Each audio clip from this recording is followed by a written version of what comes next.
Alhamdulillahirabbil alamin wassalatu wassalamu ala asrofil anbiya'i wal mursalin wa ala alihi wa sahbihi wa man da'a bi da'watihi wa intazahu bi tariqatihi wa tarasahu bi jalan aqidah islamiyyah asasan fikrati wa miqyasan a'mali wa masdaran li ahkami. Asyhadu an la ilaha illallah wa asyhadu anna Muhammadan abduhu wa rasuluhu la nabiyya ba'da. Wa qala Allah ta'ala fil kitabihil karim a'udzu billahi minasy syaithanir rajim. Bismillahirrahmanirrahim. Wa in ahsantum ahsantum li anfusikum wa in asatum falaha. Alhamdulillah, puji dan syukur senantiasa kita panjatkan tentu saja hanya pada Allah Subhanahu wa taala yang telah menurunkan pada kita Al-Qur'an, kemudian menunjukkan kita dengan Al-Qur'an itu yang mana yang benar dan yang mana yang salah. Dialah Allah yang juga telah menurunkan kepada kita kebaikan-kebaikan yang diselingi sebagai pemenang atas keburukan-keburukan yang telah disediakan jalannya juga dan telah dipimpin oleh syaitan. Dan mudah-mudahan siapapun yang mengambil Al-Quran, maka dia akan menjadikan dirinya lepas daripada godaan syaitan dan selalu menuju pada langkah kebaikan. Salam dan salam juga tercurah dan terlimpahkan kepada baginda Nabi besar Muhammad sallallahu alaihi wasallam. Beliaulah penghulu kebaikan dan tiada kebaikan kecuali yang dicontohkan oleh beliau dalam setiap perbuatan beliau, setiap perkataan beliau, sampai pada diamnya beliau itu pun merupakan sebuah kebaikan. Maka mudah-mudahan Bapak Ibu sekalian, kita termasuk orang yang mencontoh Rasulullah, tidak hanya mengakui Rasul sebagai nabi kita, tapi juga mudah-mudahan Rasul kelak mengakui kita sebagai umatnya. Amin. Alhamdulillah Bapak Ibu sekalian, pada hari ini kita bisa berjumpa lagi. Jadi mohon maaf sebelumnya, saya juga dapat beberapa komplain semenjak saya ngisi sampai dengan detik ini 11 tahun. Kalau ngomong saya terlalu cepat Bapak Ibu sekalian. Jadi itu memang sudah dari lahir begitu. Nah, memang kemarin itu saya sudah berusaha agak lambetin ya, tapi memang masih terlalu cepat. Tapi nggak ada masalah. Tapi mudah-mudahan kita terbantu dengan adanya gambar. Jadi pada hari ini Bapak Ibu sekalian, yang akan kita bahas adalah sebuah tema yang sangat sederhana. Judulnya pun sederhana. Judulnya Life is Choice. Kalau bahasa Inggrisnya agak salah sedikit, wajar karena bukan orang Inggris. Life is a choice. Hidup adalah sebuah pilihan. Kalau gitu Bapak Ibu sekalian, kita lihat hidup manusia. Pertanyaannya sederhana. Hidup manusia mudah atau susah? Mudah atau susah? Susah atau mudah? Harus pilih salah satu, nggak boleh dua-duanya. Mudah atau susah? Susah atau mudah? Oke, saya sederhanakan Bapak Ibu sekalian. Punya anak laki-laki di rumah? Oke, atau punya anak wanita di rumah? Anak laki-laki atau wanita bangun pagi di hari Senin, yang mereka rasakan malas atau rajin? Malas. Berarti bagi dia hidup itu mudah atau susah? Kenapa dia bangun pagi hari Senin dia malas? Bukan choice dia. Kenapa dia bangun Senin malas? Balik lagi ke sekolah, ketemu lagi dengan guru-gurunya, lalu kemudian ketemu lagi dengan pelajaran. Setelah sebelumnya dia bisa libur, dia bisa tidur-tiduran, tapi sekarang dia harus balik lagi ke sekolah pada hari Senin. Makanya anak-anak gak ada yang rajin di hari Senin. Betul begitu?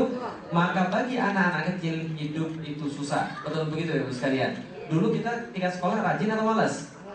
Malas juga kan ya? Sama aja. Setelah kemudian anak SD berpikir, dia kira-kira mikirnya begini, gak apa-apa, sebentar aja kita susah. Nanti toh setelah lulus daripada SD, kita akan masuk SMP. Insya Allah SMP hidup kita akan jadi lebih mudah, hidup akan jadi lebih indah. Setelah dia masuk SMP, apakah hidupnya jadi lebih indah? Enggak juga, lebih susah pelajarannya, guru-gurunya tambah killer dan sebagainya. Maka biasanya anak SMP mikirnya begini, gak apa-apa, 3 tahun ini kok, nanti lulus juga masuk SMA, insya Allah SMA akan jadi lebih mudah. Karena SMA adalah masa yang paling indah. Setelah masuk SMA, betul SMA masa yang paling indah? Enggak juga, 3 tahun jomblo seumur hidup kan dengarnya. Dan kemudian gak ada yang bisa dibanggakan ketika di SMA. Ternyata SMA bukan masa yang paling indah. Lalu dia mikir, tenang, 3 tahun ini, nanti kita lulus masuk kuliah, insya Allah hidup akan jadi lebih indah. Ternyata pas kuliah hidup jadi lebih indah. Ingat dulu kuliah Bapak Ibu sekalian, apa yang terjadi? Makan Senin Kemis karena kiriman telat, betul begitu? Kemudian besok paginya makan mie, malamnya makan mie lagi. Maka sebulan dari situ kena penyakit tipes, kan itu ya? Maka belum jadi mahasiswa kalau belum kena penyakit tipes, kata orang kan ya. Maka dia mikir, tenang, hidup akan jadi lebih indah setelah lulus daripada kuliah. Setelah lulus kuliah, benar hidup dia akan jadi lebih indah? Enggak juga ternyata. Life will never be easy. Hidup tidak akan pernah jadi lebih indah. Jadi kalau Anda membayangkan hidup akan jadi lebih indah pada satu masa, lupakan sekarang juga. Karena hidup justru tambah susah sepanjang masa. Oh enggak Ustaz, nanti kalau sudah nikah insya Allah hidup jadi lebih indah. Betul begitu? Itu bayangan orang yang belum nikah, Bapak Ibu sekalian. Kalau yang sudah nikah, betul hidup jadi lebih indah? Betul, 3 hari pertama Bapak Ibu sekalian. Nah, hari keempat kita bangun, kita lihat ada orang harus kita kasih makan sampai mati. Dan itu kan ya, jadi hidup gak akan jadi lebih indah. Life will never be easy. Itu yang disampaikan kepada kita oleh seorang kuli bangunan yang dia harus angkat barang-barang setiap hari ratusan kilo. Kadang-kadang tontonan malah. Dia angkat barang-barang kayak begini, kuli-kuli di Indonesia, cuma untuk dapat berapa Bapak Ibu sekalian? Cuma untuk dapat duit 40 sampai 50 ribu per hari Bapak Ibu sekalian. Yang jelas nggak akan cukup untuk anak-anaknya kelak. Tapi inilah mereka lakukan yang namanya banting tulang peras keringat.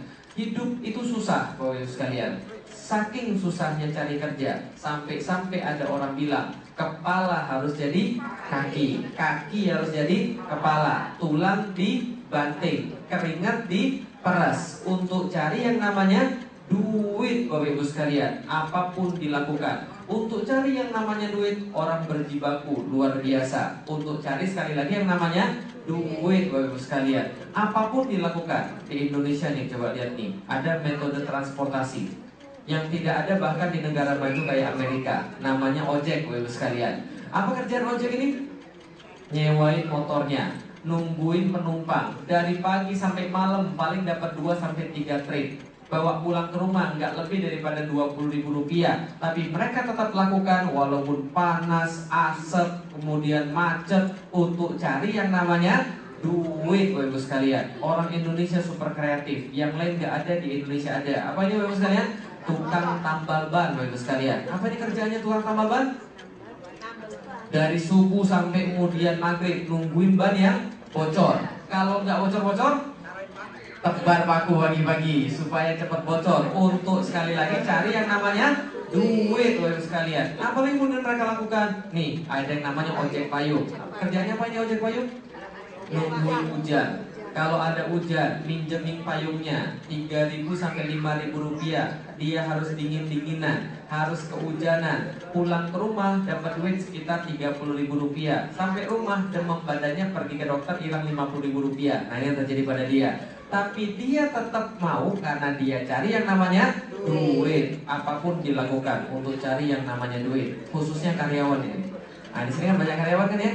Nih, nasibnya karyawan Bapak Ibu sekalian, ngejarin sesuatu yang kayaknya nggak pernah dapat. Betul begitu? Duit nggak cukup-cukup, jabatan nggak naik-naik, waktu juga nggak cukup-cukup untuk cari yang namanya duit. Dan ini resiko karyawan yang paling hebat, diomelin. Maka kalau nggak mau diomelin, jangan jadi karyawan. Karena kata bapak saya, setengah gaji karyawan itu hak dia untuk diomelin. Paham ya maksudnya? Jadi kalau memang dia mau jadi karyawan, ya harus diomelin. Inilah kemudian nasibnya. Kalau gitu kerjaan apa yang enak untuk cari duit? Nggak ada kerjaan yang enak untuk cari duit. Ini apa ini? Guru. Enak jadi guru Bapak Ibu sekalian.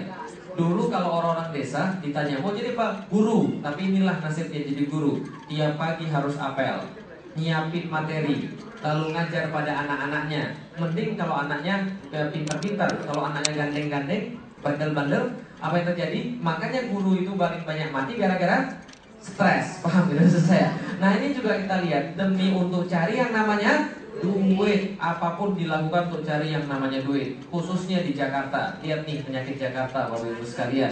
Apa penyakit Jakarta? Macet Bapak Ibu sekalian. Dan macetnya nggak tanggung-tanggung. Terakhir disurvei, orang Jakarta rata-rata di jalan selama 4 jam. Minimal 2 jam dari rumah ke kantor, lalu dari kantor ke rumah, lalu 2 jam lagi. Itu belum kayak kemarin. Hari Senin kemarin Jakarta baru kena banjir. Orang dari kantor ke rumah lebih daripada 9 jam. Coba bayangkan, itu setiap hari Bapak Ibu sekalian. Jadi kalau orang sini ada antrian 5-6 mobil aja udah ngamuk kan ya. Di Jakarta itu biasa Bapak sekalian. Jadi tetap aja penduduk Jakarta tambah atau kurang?